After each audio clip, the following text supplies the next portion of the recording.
Welcome back to the channel. My name is Brad, and today I'm going to share what my 500K cover call portfolio paid in the month of May. That's what you're looking for. Stick around. So the month of May is done, and I always get a bunch of questions about my growth side.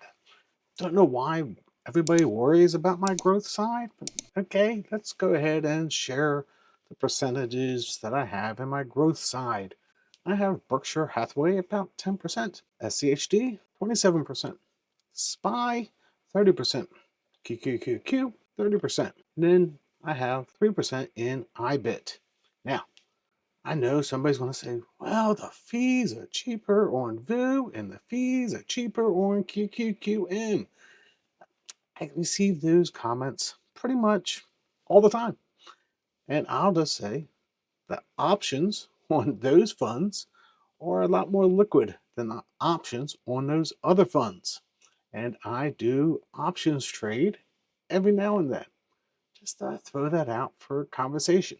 Now, I just don't share all the options trades that I do on my growth side, but I do share the options trades that I've been doing on my income side because I'm still trying to grow out my income side and have a little fun on the income side. I just don't need everybody to be sitting there wondering why I'm not writing on SPY this week because I don't write calls every single week. I don't. I strategically pick what funds I'm going to write on and what funds I'm not going to write on and look at market conditions and decide I'm not going to do anything this week because I don't have to. That's how I play it. And I just reinvest back into the original funds. Not going to grow these out any farther than what they are, besides the little option trading that just gets reinvested back into them. If you've been following the channel for a while, you're going to notice that the funds really have not changed at all this year. I own SPY, QQQI, IWMI, SPY-T, GIAX, FEPI, AIPI, T-SPY, GPIX, and GPIQ. Those are the funds that I own. And it's clear that the ones that write on a percentage are only a percentage of the portfolio typically outperform in the NAV than the ones that write on 100%. But the higher payers give me more opportunity for drawdown. And that's what we saw recently. And we'll talk about that as we get to what these actually pay me. Now, keep in mind, and I keep on stressing this because everybody gets all up in arms, all this and that. I still own PBDC BizD. And then I have all my individual business development companies. They are all on drip. I'm taking zero revenue from them. None. It all gets reinvested back into the business development company. That's the way I'm playing it. But I do take income from PBDC and BizD. That's because I need income to live on. Most people that share this stuff aren't living on the income. I don't know what they're living on, but they're clearly not living on their income. I have to rely on income for these funds. Now, I also have what I call alternatives. People can call them whatever they want. And I have BTCI because I feel that you should have a little bit of Bitcoin. I have Baggy. That's more of a risky play, but hey, so far so good. I have IYRI. That's on REITs. I have IAUI, which is the new gold fund. And I only have a few shares. To be honest with you, let's face this, we don't know where the direction of gold is going. But I'm going to buy a few shares every single week and DCA into it. Not going to put one big bundle in there and hope I'm buying the bottom because we might be buying the top. So I put a little bit in there and we will just DCA over time and figure out where does it go, where does it not go. Now I also have my master limited partnerships. And I'm just going to go ahead and say stop before you start typing. These are all in a IRA, and you're going to be saying, well, you have to pay taxes, just like the last video. No, I do not have to pay taxes. I'm a little bit smarter than that. These are all C Corps. They all issue 1099s. 1099s are not K1s and they don't get taxed, so I don't have to pay the taxes. I wish people would actually do their research before their little fingers start typing. Just appreciate it before I just, I don't know. You guys are killing me with the comments. Anyway, AMLP, MLPR, MLPD, and MLPX are on drip. I actually have that one set with sell orders, so when it hits a certain price, I will be selling out of it. In between time, I'm taking all the distributions and living on them. Now, one thing I do have is a little more fixed income is I have preferred stocks. I have EIIA, I have ECCD, I have PFFA. These are mine. Why I have preferred stocks? They pretty much pay me out the same amount every single month. I'm just collecting the distributions. It's better than cover calls because when the cover calls go down, my income goes down with it. And you're going to see that. And then when cover calls go up, my income goes up. And you're going to see that with it. With preferred stocks, I don't have that issue. I get paid the same amount every single month. And it really helps out trying to budget how much money I'm going to have available to withdraw because I, again, am living on these distributions.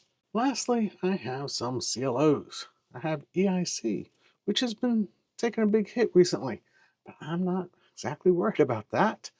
FSCO, OXLC, JBBB, CLLOs, and JAAA, and they are all on drip. I did sell my SPMC, and those funds actually went to help buy the gold fund. That's why I did it. Now, one little comment on this. JBBB, I used the loan system at Fidelity. Somebody has been shorting or I've been loaning out those shares for a long time now. Last month, I made an extra $60 just on loaning those shares out, and I still got paid my distributions. Now, these are in an IRA, so I don't have to worry about the taxes and whatnot until I take my withdrawals. But I made an extra $60 last month just on JBBB being on loan. Just thought I'd throw that out for general conversations. Now I know that you're all here to see exactly what did I get paid. Well, I got paid in May $7,994.43. I used $3,628.33 to live on. And I reinvested partly back into some of the funds, some into other funds, $4,366.10, except for January, where I withdrew some of the money out of cover calls and reduced it. You can see my income has gone up every single month consistently. I'm getting a pay raise every single month. What has been the variable is how much I have left over to reinvest. It's up to you, but I live on 8% of cost. And I kind of threw this out the other day, and people were a little shocked at this. Why do I use 8% of cost and not 8% of worth? Because if I used 8% of worth, my income would be fluctuating all over the place because sometimes it's worth more, sometimes it's worth less. And when it's worth more and the market is going up, you'll be overspending. And that gets you into life creep. And you're go, oh, I have all this money to spend and I can spend more. And next thing you know, when the market goes down, your budget gets really hurt and you'll be wondering what happened to the good times. So I use 8% of cost to keep it level across the board. And that way I have enough income. Now, how much income should you have?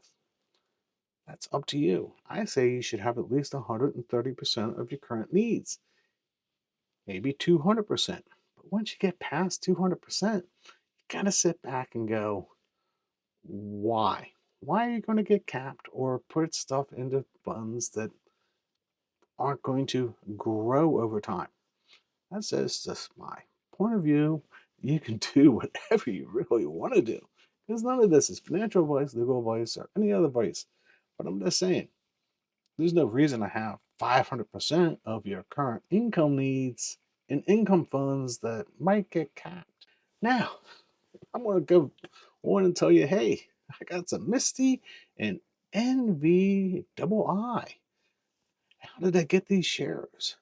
I sold some puts the other day. I've been sharing that with the members. Hey, I'm going to sell a couple puts here and there, and I take the revenue and I buy a few shares of these more riskier stocks.